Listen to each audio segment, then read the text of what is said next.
الجامعة العربية. أين حقوق الإنسان؟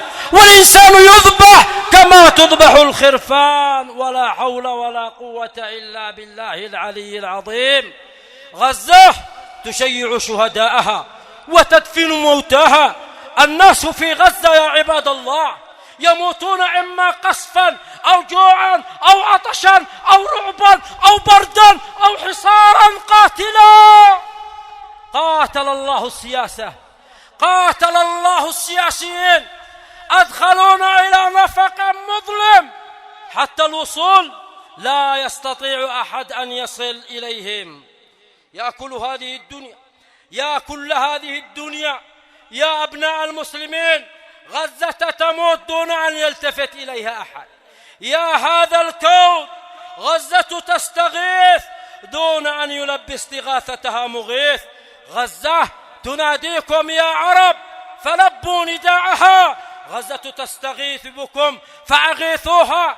غزة تصرخ موتا، تصرخ رعبا، تصرخ ألما، تصرخ جوعا، تصرخ قهرا. أين أنتم؟ أين أنتم يا عرب؟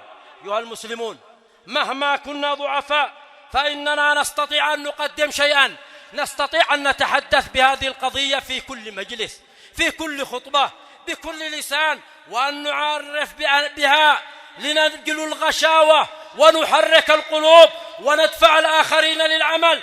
ومهما كان ضعفنا فإننا نستطيع أن نقتطع من أموالنا وقوتنا اليسير للتبرع لإخواننا وسد حاجاتهم وفقرهم. ومع ضعفنا يا عباد الله نستطيع أن ندعو لإخواننا بالنصر والتمكين على عدوهم بالهزيمة والعذاب والخسران. يا عباد الله، أسألكم بالله، والإنسان إذا سئل بالله أجاب.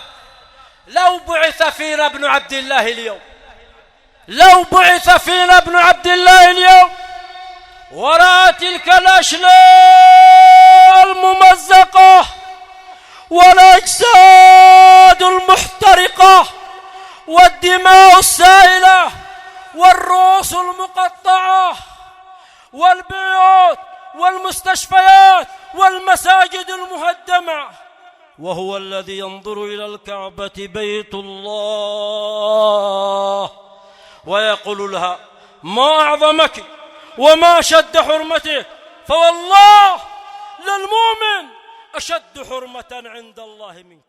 كيف لا وهو